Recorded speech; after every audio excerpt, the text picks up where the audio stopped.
ìwọ nìyìn àtọpẹ́yẹ fún. Báwo là bá ti fẹ́ ọ tó oníbú ọrẹ? Àdániwáyé tó lè èmi inú. Àfúnni lóhun gbogbo nígbà bá bèrè mébí ló jẹ́.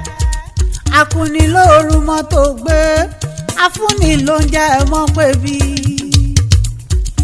Òní ọjọ́ ìkarùndínlọ́gbọ̀n oṣù kẹta ọdún 2026 ìló pé 50 ọdún géré tí adúmáàdán arẹwà lóbìnrin Mojísọ́lá Rónkẹ́ aya Ìbítóyè tó kọ́ mọ́ omi ayé. Ọjọ́ ayọ̀ ìlò níjẹ́ o, ayọ̀ rẹ yóò mọ́ pọ̀ sí ni láṣẹ àdáni wáyé. Olóríire tó lò ní dákun mọ́ dàgọ́jọ́gọ́jọ́ tó rọ́dún rẹ̀ lóde. Ọkọ rẹ ló rán mi wá bí o, Sunday Ìbítóyè adé orí rẹ òun lábẹ́ mi lọ́wẹ́. Ó ní bó ti ń tọ́jú ọkọ ló sì tún ṣe kẹ́ àwọn ọmọ. Mojísọ́lá ààyè rẹ nílé Ìbítóyè ò mọ̀ ní ṣòfò lórúkọ lọ́rùn ọba. Ìyá Bísọ́lá, ìyá Abíọ́lá, ìyá Adémiládé, ọkọ rẹ ní kì í ọbí ológun kẹ́kẹ́, ó ní kì í ọbí ọlọ́gbọ̀n Àbájá.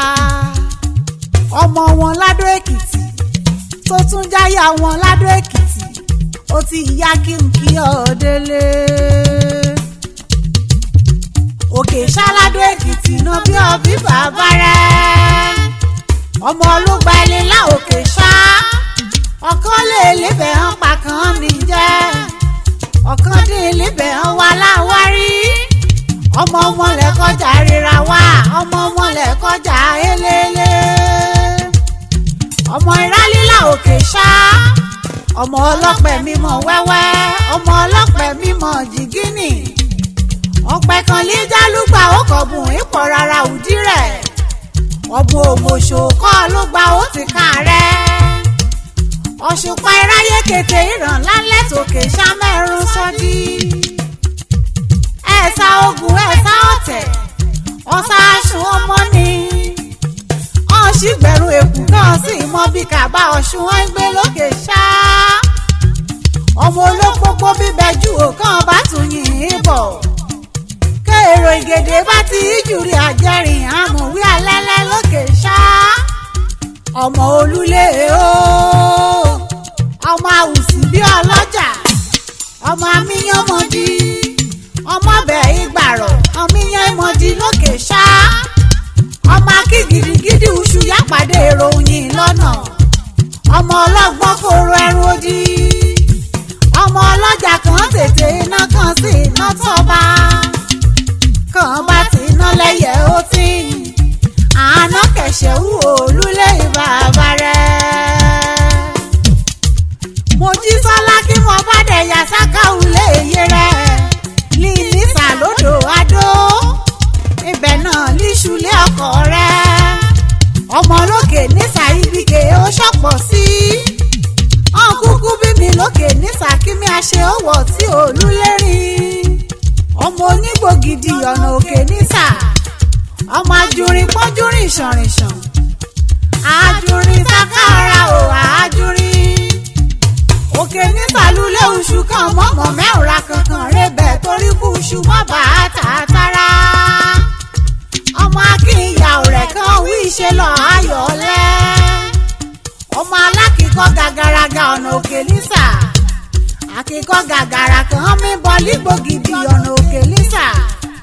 Àkàlà àfàlàyé, àkìlọ̀lọ̀ àmúwòye. Káàgbà bá ti jọ sí ògùn ibẹ̀ ṣe là á lọ lọ́dọ̀rán. Ọmọ olókè Inisa kẹ ìwẹ̀ríwẹ̀dí. Ọmọ onígbò àsámọ́jú. Ọmọ aṣùkàrà gbẹ́dúgbẹ́dú yókè apà oko. Ọmọ olókè Inisa ajígbá oṣù tọrẹ. Ọmọ òyàn dágbòrò fèyí ìṣúrò. Ọmọ ojú ọ̀nì kèébi ipa o. Ọmọ èwe òtù ọmọ òróró òjò. Ọ̀rìnjọ́ kan wá bá ti yóò tún là oró tù ìlà.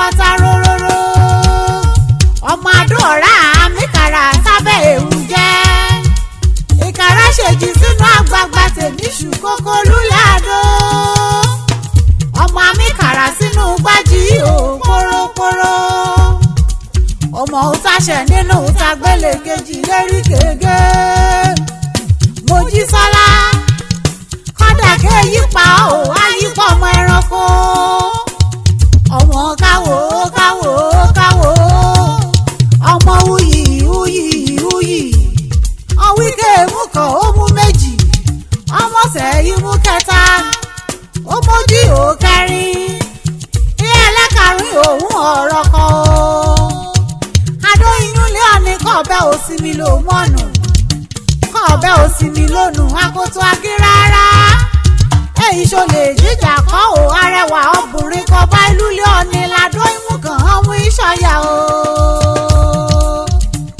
Mojísọ́lá Rónkẹ́ ọ̀yà ìbítóyè èyí Bísọ́lá èyí Abíọ́lá èyí Démiládé o